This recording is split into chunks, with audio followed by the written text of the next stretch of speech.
luar biasa penyertaan Tuhan di dalam kehidupan kita. Kalau kita boleh ada sampai hari ini, awal bulan Desember, bulan yang penuh dengan sukacita, itu semua karena anugerah Tuhan. Itu semua karena kemurahan Tuhan. Bapak Ibu Saudara, kita akan memulai ibadah kita pada hari ini. Mari memberikan yang terbaik untuk Tuhan. Mari berikan hati kita yang terbaik untuk Tuhan. Kita tidak dapat membalas kebaikan Tuhan. Kita hanya bisa bersyukur dan bersyukur. Mari kita nyanyi pujian. Aku mau selalu bersyukur.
Percaya Tuhan melaut setiap hati kami. Tuhan ada bersama dengan kami pada saat ini. Kami buka ibadah kami pada hari ini di dalam tangan Tuhan. Hanya di dalam nama Bapa dan Roh Kudus. Haleluya. Amin. Jemaat Tuhan, kita percaya kita punya Tuhan yang baik. Amin. Saya mengajak kita untuk bangkit berdiri. Bersama-sama kita nyanyikan sebuah pujian. Tuhan Yesus baik.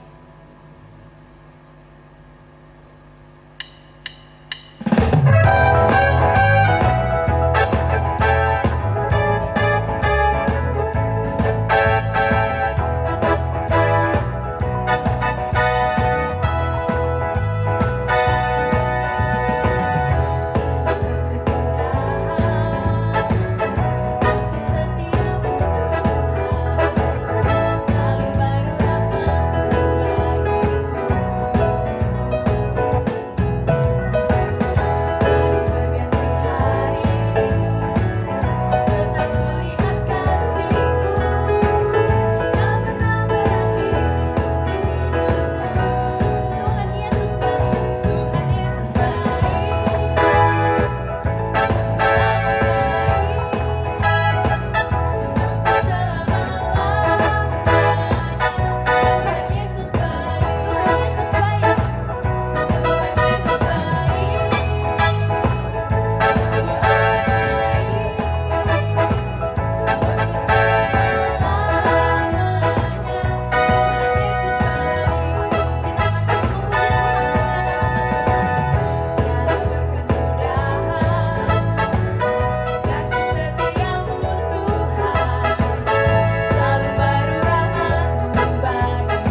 kembali. Saat ini kita akan lebih lagi masuk dalam penyembahan kita kepada Tuhan. Mari lebih lagi menyiapkan hati kita untuk Tuhan. Ku mau menyembah-Mu Tuhan. Saat kami menyembah-Mu, Roh-Mu bekerja. Saat kami memuji-Mu, Roh-Mu bekerja Tuhan.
Dia Bapa yang selalu mengasihi kita. Kasih-Nya tidak pernah pudar. Sinarnya selalu menyinari kehidupan kita. Mari kita nyanyi satu pujian, Kasih Bapa.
Shalom Bapak Ibu Saudara kekasih di dalam Yesus Kristus. Apa kabar semuanya? Saya percaya kita semua dalam keadaan yang baik. Bersyukur kita boleh melalui 11 bulan dan kita boleh ada di minggu pertama bulan yang ke-12 ini. Kita tahu bahwa itu semua karena anugerah Tuhan buat kita. Tiba saatnya kita akan mendengarkan firman Tuhan. Mari kita berdoa. Bapa Surgawi, 11 bulan lamanya Tuhan boleh menyertai hidup kami. Dan kami boleh berada di minggu pertama di bulan yang ke-12 di tahun ini. Kami sungguh bersyukur bahwa semua karena anugerah Tuhan. Tiba saatnya kami akan mendengarkan firman Tuhan. Berbicaralah kepada kami Tuhan. Urapi hamba-Mu yang menyampaikan firman-Mu. Dan setiap umat-Mu yang mendengarkannya agar kami semua boleh dikuatkan dan diberkati. Dan jadikan kami sebagai pelaku-pelaku firman-Mu. Di dalam nama Yesus, setiap kita yang siap bagi firman Tuhan, mari sama-sama katakan amin.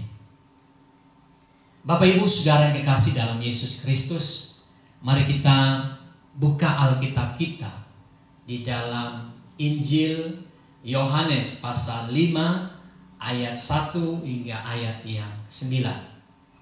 Injil Yohanes pasal 5 ayat 1 hingga ayat yang ke-9. Sesudah itu hari raya orang Yahudi dan Yesus berangkat ke Yerusalem. Di Yerusalem dekat pintu gerbang domba ada sebuah kolam yang dalam bahasa Ibrani disebut Bethesda. Ada 5 serambinya, dan di serambi-serambi itu berbaring sejumlah besar orang sakit, orang-orang buta, orang-orang timpang, dan orang-orang lumpuh yang menantikan goncangan air kolam itu. Sebab sewaktu-waktu turun malaikat Tuhan ke kolam itu dan menggoncangkan air itu. Barang siapa yang terdahulu masuk ke dalamnya sesudah goncangan air itu menjadi sembuh apapun juga penyakitnya. Di situ ada seorang yang sudah 38 tahun lamanya sakit.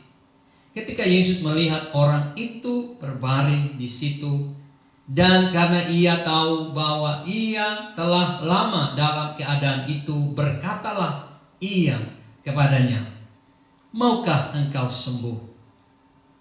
Jawab orang sakit itu kepadanya, "Tuhan, tidak ada orang yang menurunkan aku ke dalam kolam itu apabila airnya mulai bergoncang. Dan sementara aku menuju ke kolam itu, orang lain sudah turun mendahului aku."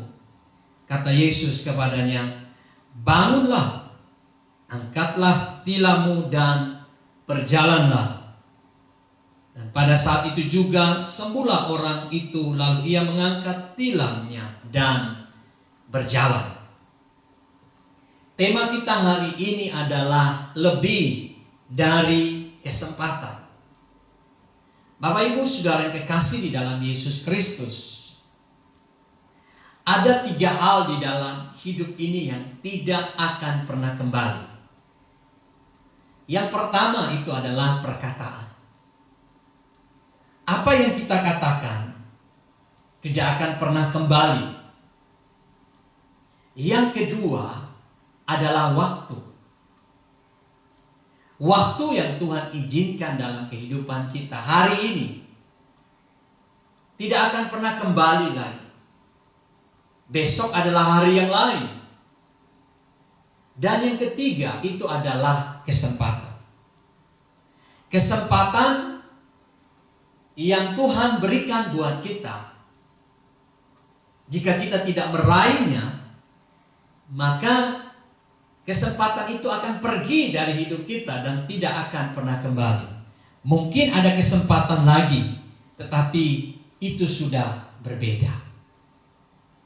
Dan Bapak Ibu Saudara yang kekasih di dalam Yesus Kristus, kita semua membutuhkan yang namanya kesempatan. Pada kesempatan-kesempatan yang Tuhan berikan, ada hal-hal yang baik yang Tuhan izinkan untuk kita raih, supaya hidup kita lebih baik daripada hari-hari sebelumnya. Nah, hari ini kita mau belajar bagaimana kita dapat melihat bahwa ternyata ada yang lebih daripada kesempatan. Nah, Bapak Ibu Saudara yang kekasih, di dalam ayat 2 di situ dikatakan di Yerusalem dekat pintu gerbang domba ada sebuah kolam yang dalam bahasa Ibrani disebut Bethesda. Di Yerusalem ada sebuah kolam yang dalam bahasa Ibrani disebut Bethesda. Dan di kolam itu Bapak Ibu Saudara menawarkan kesempatan buat orang-orang yang sakit. Ayat ini dengan jelas menyatakan bahwa di kolam itu ada serambi-serambi,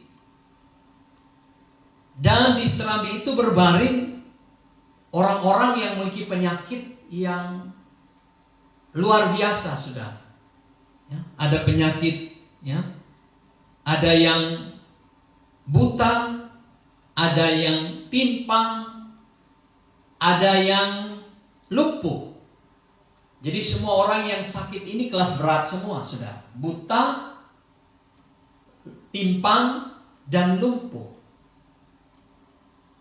Dan saudaraku yang kekasih, kesempatan yang ditawarkan oleh kolam Bethesda ini adalah bahwa ketika ada goncangan air itu, yang diakibatkan turunnya malaikat ke kolam itu. Dan sesudah goncangan air itu selesai, maka siapa yang pertama turun ke kolam itu pasti sembuh apapun penyakitnya. Buta, timpang, lumpuh, kalau dia yang pertama meraih kesempatan itu dan turun ke dalam kolam itu sesudah goncangan air, dia pasti sembuh. Nah, Bapak Ibu Saudaraku yang kekasih, di ayat 4 di situ dikatakan, sebab sewaktu-waktu turunlah malaikat Tuhan ke kolam itu. Nah, kata sewaktu-waktu di dalam bahasa aslinya yaitu kairos.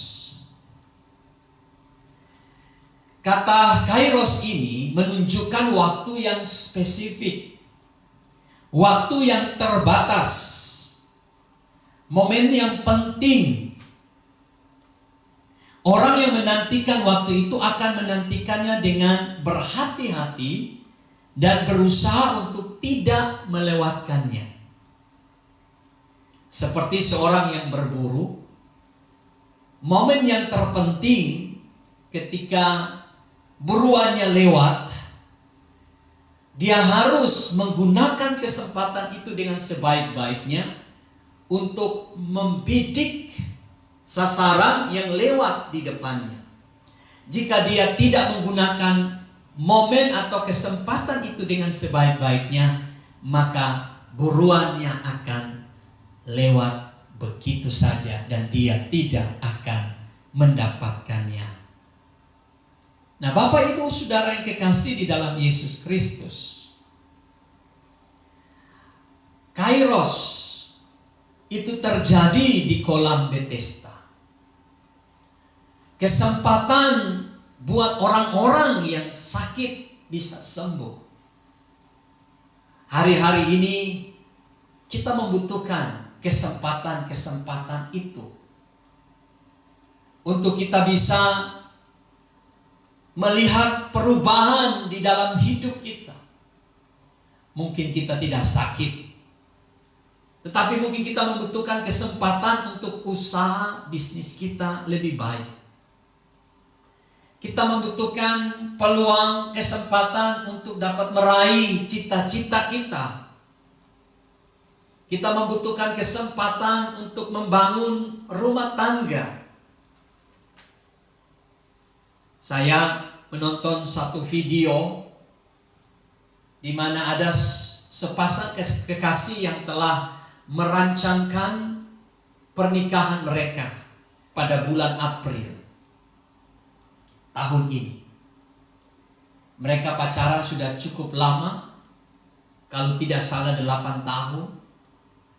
Dan pada bulan April tahun 2020 mereka akan melangsungkan pernikahan.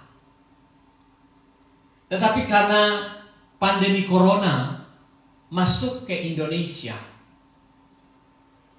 mereka harus mengubah rencana mereka dan mereka mengundurkannya sampai bulan September.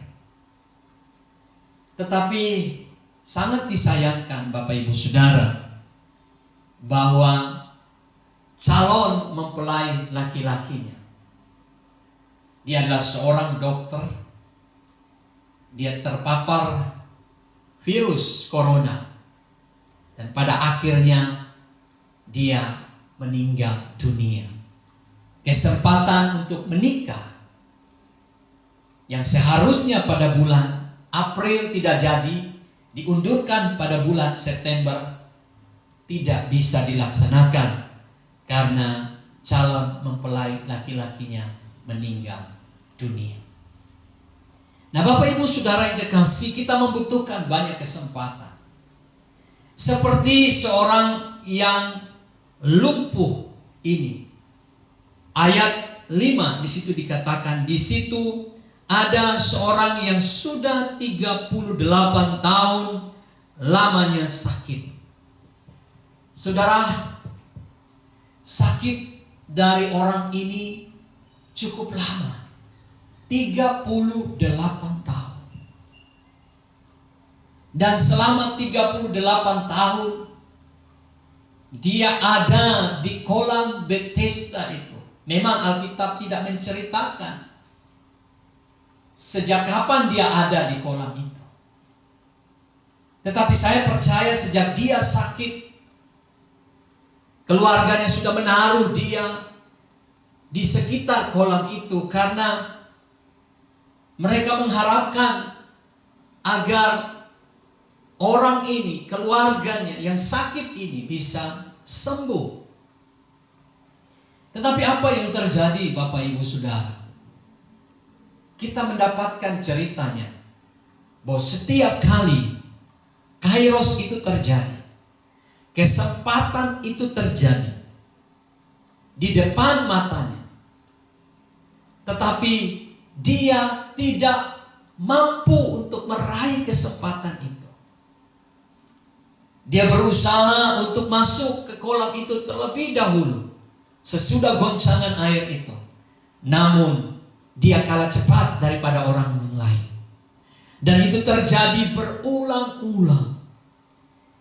Dia mengalami peristiwa di mana dia tidak dapat meraih kesempatan itu karena keterbatasan fisiknya. Ketika dia merangkak untuk masuk ke kolam itu, ternyata sudah ada orang yang terlebih dahulu masuk ke sana.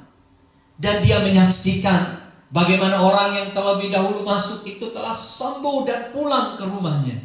Sedangkan dia tetap berada di serambi itu dan tidak ada sesuatu yang terjadi pada dirinya. Kesempatan itu berlalu di matanya. Setiap kali berlalu dan dia tidak mampu untuk dapat meraihnya. Bapak Ibu Saudaraku yang kekasih, ketika saya membaca bahagian firman Tuhan ini, saya bisa merasakan perasaan daripada orang yang lumpuh ini. Kesempatan sembuh sudah di depan matanya, tetapi dia tidak mampu meraihnya. Tentunya dia akan merasa kecewa. Dia akan merasa putus asa. Dia merasa depresi. Padahal dia bisa sembuh. Namun kesempatan itu bukan miliknya, milik orang lain. Mungkin itu juga terjadi dalam kehidupan kita. Ada kesempatan di depan mata kita, tetapi saudara, kita tidak bisa meraih karena kita terbatas. Ada peluang usaha yang seharusnya menjadi bahagian kita, tetapi ada orang lain yang datang merebutnya. Dan mungkin mereka yang pacaran, seorang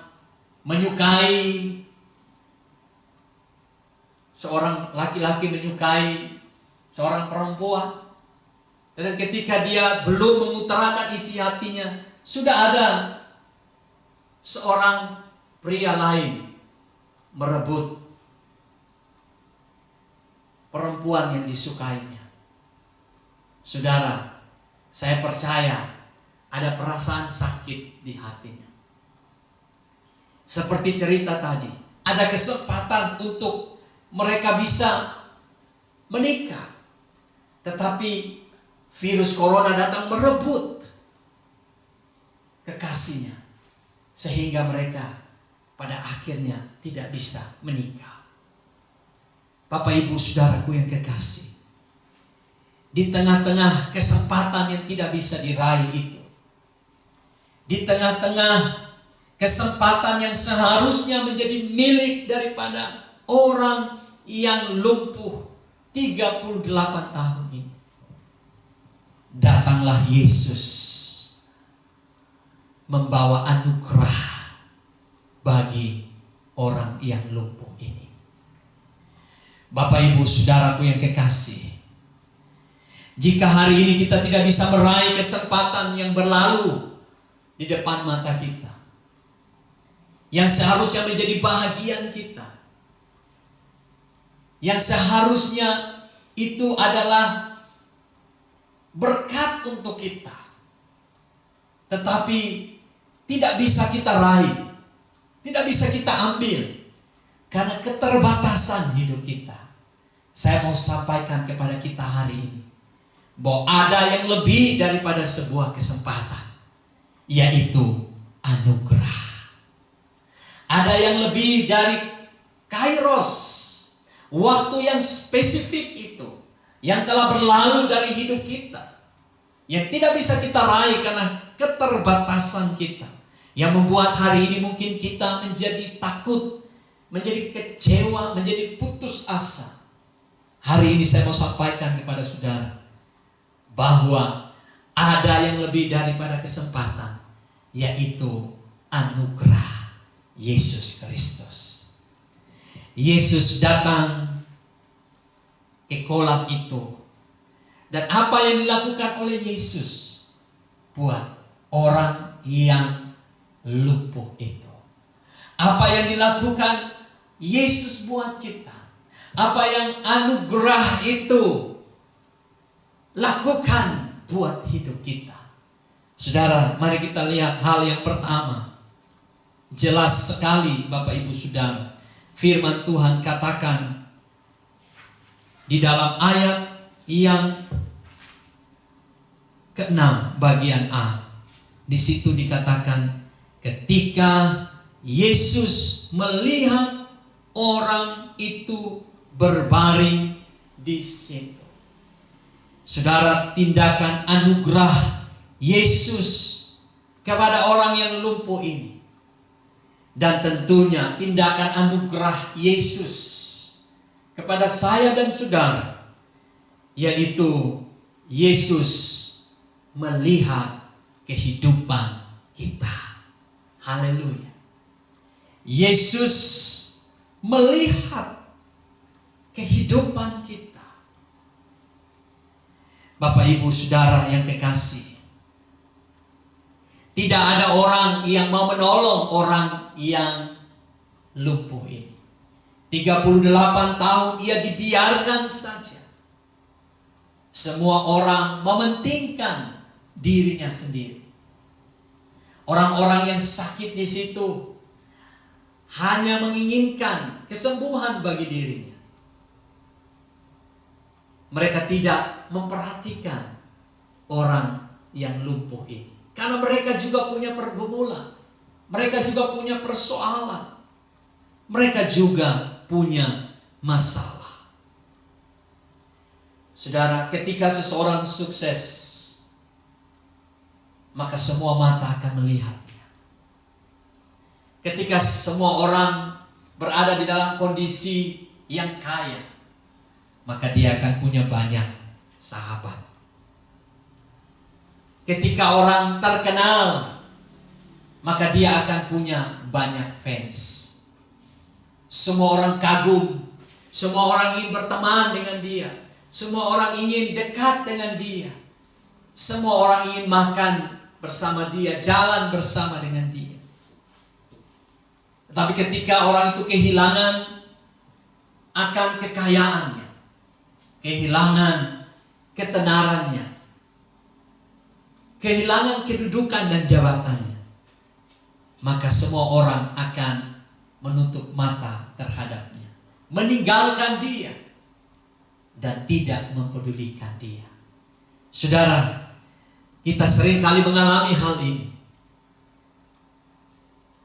Ketika kita ada di dalam kondisi yang sulit, kita ada di dalam kondisi yang berat secara ekonomi, banyak orang akan meninggalkan kita. Ketika kita datang kepada keluarga kita, kita datang kepada sahabat kita, mereka menutup mata. Bahkan mereka tidak tergerak hatinya untuk membantu dan menolong kita. Mereka tidak memperhatikan kita. Kita sedang berada di tengah-tengah dunia dan orang-orang yang egois. Saudara, di tengah-tengah pandemi corona ini baru kita mengetahui siapa mereka. Orang-orang yang mengasihi kita. Ketika keadaan baik, mungkin semua orang bisa baik dengan kita, bisa memperhatikan kita. Tapi ketika kondisi dan keadaan tidak baik, maka sudah pasti semua orang mencari untuk menyelamatkan dirinya sendiri. Kita ada di tengah-tengah orang-orang yang egois. Tetapi bersyukur kepada Tuhan, kita punya Yesus yang anugerahnya akan tetap sama, baik hari kemarin, hari ini, bahkan sampai selama-lamanya. Anugerah Yesus tidak pernah berkurang karena pandemi corona ini. Anugerah Yesus tidak pernah berubah sekalipun kondisi kehidupan kita berubah, ekonomi kita berubah, kesehatan kita berubah, kedudukan kita berubah, penghasilan kita berubah. Anugerah Yesus Kristus tidak pernah berubah dalam hidup kita. Anugerahnya selalu memandang kita. Yesus selalu melihat kita. Dia memperhatikan keberadaan kehidupan kita. Mazmur nomor 34 ayat yang ke-6. Saya ingin baca buat kita. Mazmur nomor 34 ayat yang ke-6.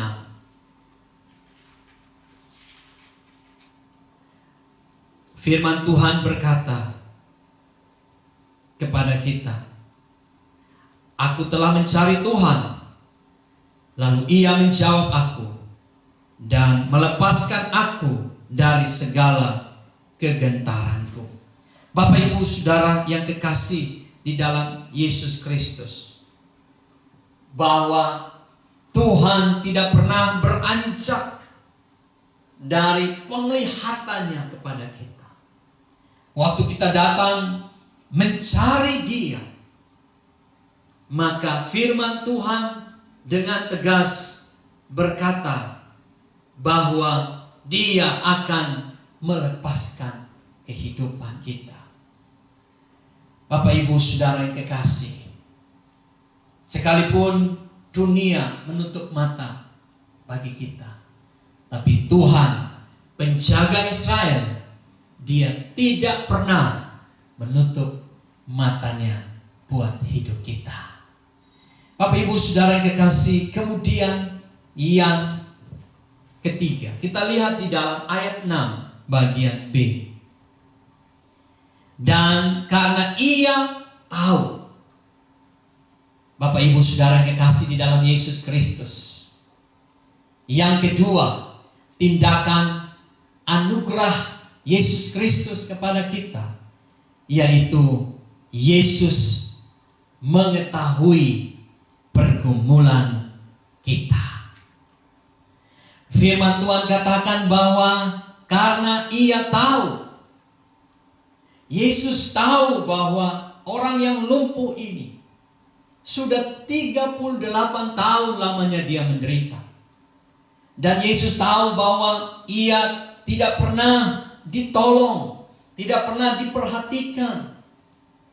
Dia ingin meraih kesempatan itu, tetapi dia tidak mampu. Yesus tahu semuanya. Saudaraku, banyak orang mengenal kita, tetapi dia tidak tahu apa pergumulan kita, apa masalah kita. Mungkin dia hanya sekedar tahu, tetapi dia tidak pernah merasakan seperti yang kita rasakan. Saudaraku yang kekasih, seringkali orang ketika kita cerita masalah kita, dia akan berkata, "Aku tahu masalahmu berat." Tetapi dia tidak pernah berada pada posisi kita. Apa yang kita alami, apa yang kita rasakan, beratnya beban kita, dia tidak pernah tahu. Dia tidak pernah merasakan itu. Dia hanya sekedar, "Oh, aku tahu." Tetapi berbeda dengan Yesus. Kata tahu di sini menunjukkan bahwa Yesus tidak sekedar mengetahui seluk-beluk masalah dari orang yang lumpuh ini, tetapi Yesus juga merasakan penderitaan yang dirasakan oleh orang yang lumpuh ini. Kata tahu menunjukkan bahwa Yesus juga ada pada posisi orang yang lumpuh itu.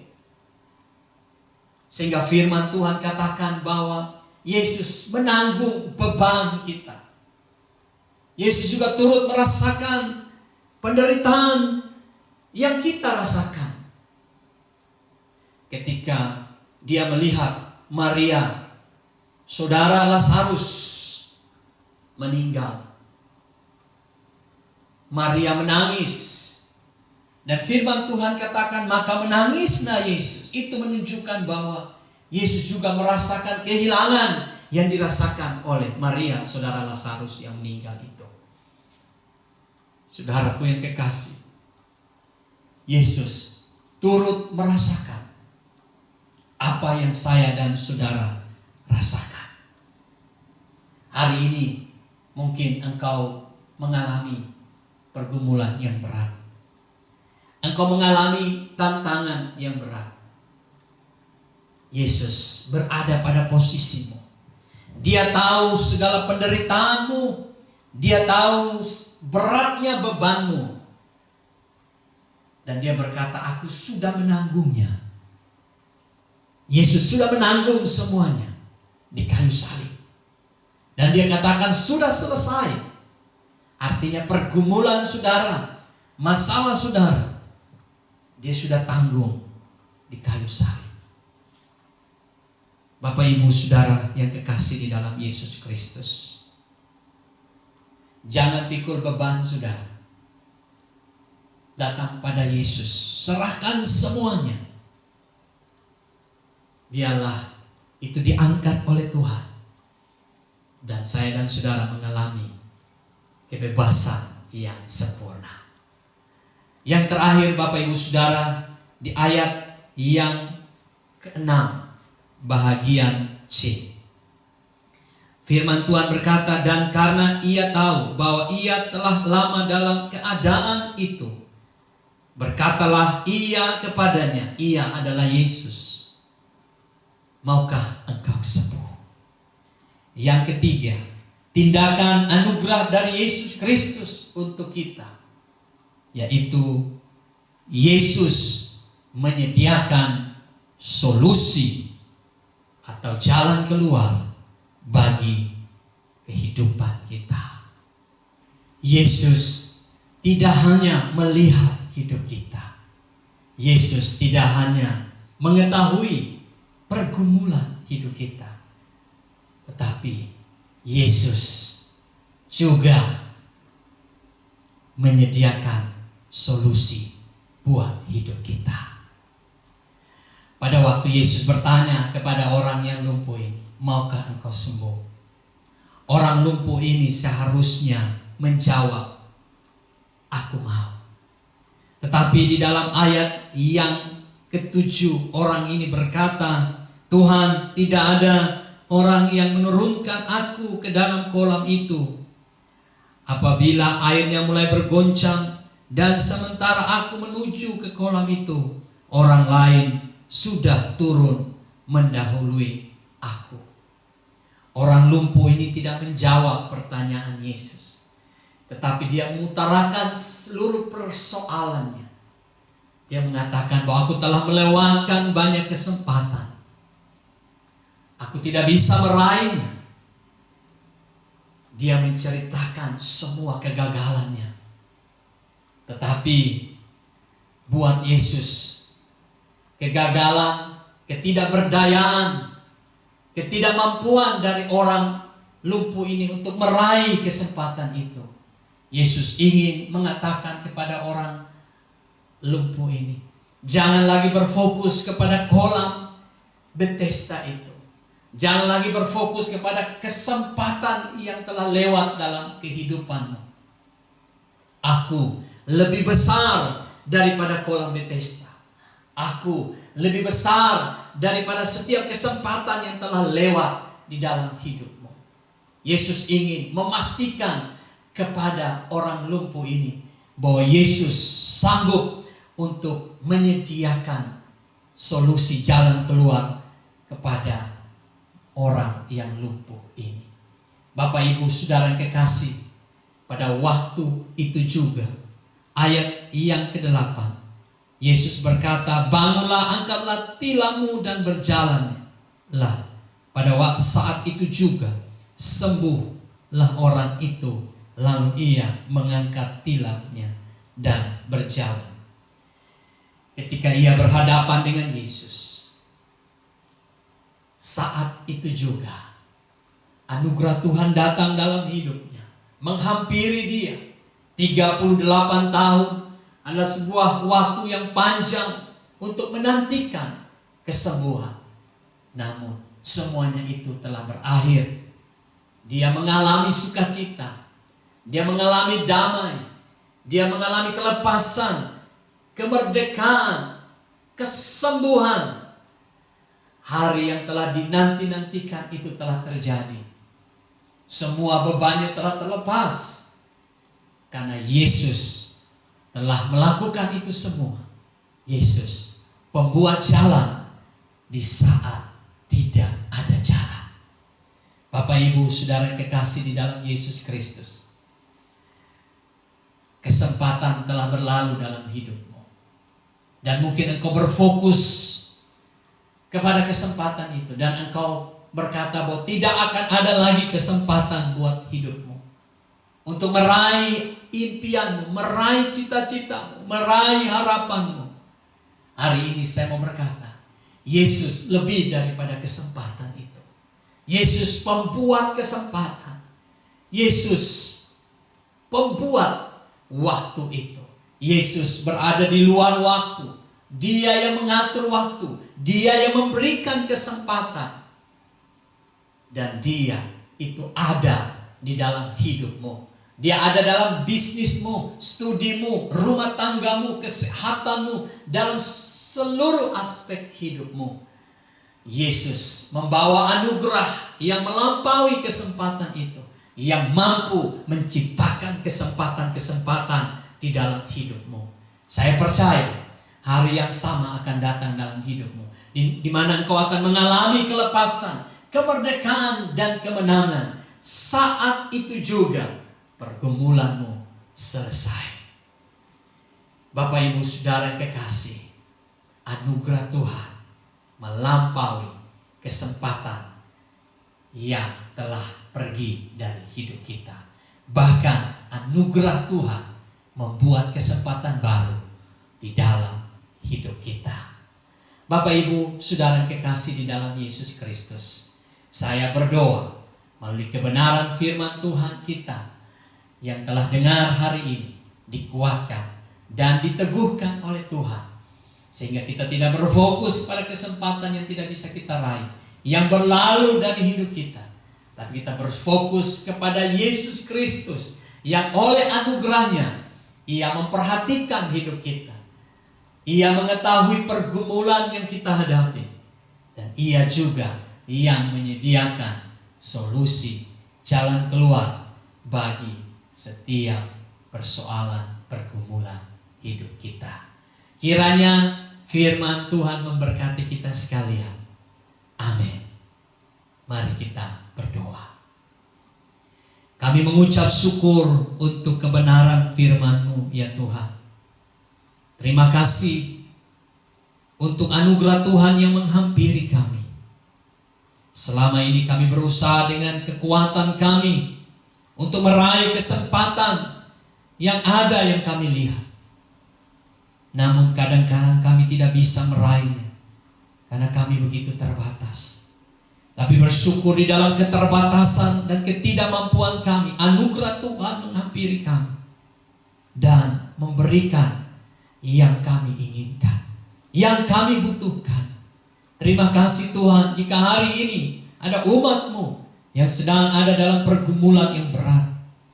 Hamba berdoa bahwa Engkau melihat umat-Mu, Engkau mengetahui beban, bahkan Engkau merasakan beban mereka. Dan kami percaya Engkau juga akan datang untuk melepaskan umat-Mu dalam setiap pergumulan persoalan beban hidup mereka. Mujizat-Mu masih terjadi sampai hari ini, karena Engkaulah pembuat kesempatan, pembuat mujizat dalam kehidupan kami. Terima kasih Tuhan, Kami mengucap syukur untuk firman-Mu hari ini. Hanya di dalam nama Yesus, setiap kita yang terima mujizat dari Tuhan, sama-sama katakan amin. Bapak Ibu Saudara yang kekasih di dalam Yesus Kristus, tiba saatnya kita akan mengakhiri ibadah kita hari ini. Saya jemput kita semua berdiri. Mari kita kembalikan segala pujian, segala hormat bagi Tuhan. Siapkan hati kita untuk menerima berkat daripadanya. Kita nyanyikan pujian, bagi Dia segala pujian. Haleluya. Hanya bagi Yesus segala pujian kita, segala hormat kita. Haleluya. Bagi Dia segala pujian, hormat serta syukur kekal selamanya. Bagi Dia segala pujian, hormat serta syukur selama-lamanya. Bagi Dia segala pujian, hormat serta syukur kekal selamanya. Bagi Dia segala pujian, hormat serta syukur selama-lamanya. Selama-lamanya. Selama-lamanya. Bagi Engkau segala pujian, segala hormat, sebab Engkau yang layak kami sembah, Engkau yang layak kami tinggikan, sebab Engkaulah Tuhan di atas segala Tuhan. Terima kasih ya Bapa, kami boleh ada di hadirat Tuhan, datang dengan membawa segala penyembahan kami yang terbaik bagi Tuhan. Kami menikmati lawatan Tuhan hari ini, menikmati berkat firman-Mu yang telah menguatkan dan meneguhkan kami. Dan saatnya Tuhan, kami umat-Mu akan mengakhiri ibadah kami hari ini. Biarlah Tuhan berkenan untuk memberkati kami. Umat Tuhan yang kekasih, arahkanlah hatimu kepada Allah, bentangkan tanganmu dan dengan iman percaya terima berkat Tuhan. Kiranya berkat daripada Allah Bapa, kasih dan cinta yang tak terbatas di dalam Kristus Yesus Tuhan kita, dan oleh pertolongan pengurapan kekuatan yang baru di dalam Tuhan Roh Kudus, turunlah berkat Allah Tritunggal menaungi kehidupanmu, memberkati engkau, memberkati rumah tanggamu, usaha pekerjaan, bisnismu, memberkati studimu, pelayananmu, memberkati kesehatanmu, relasimu, keuanganmu, memberkati engkau dimanapun engkau berada. Apapun yang engkau lakukan di dalam takut akan Tuhan, Tuhan akan menyertai dan membuat engkau berhasil. Bahkan engkau beruntung di dalam segala jalan hidupmu. Mulai hari ini sampai Maranatha Kristus Yesus datang kembali yang kedua kali. Di dalam nama Yesus, setiap kita yang terima berkat-Nya, mari dengan iman katakan amin.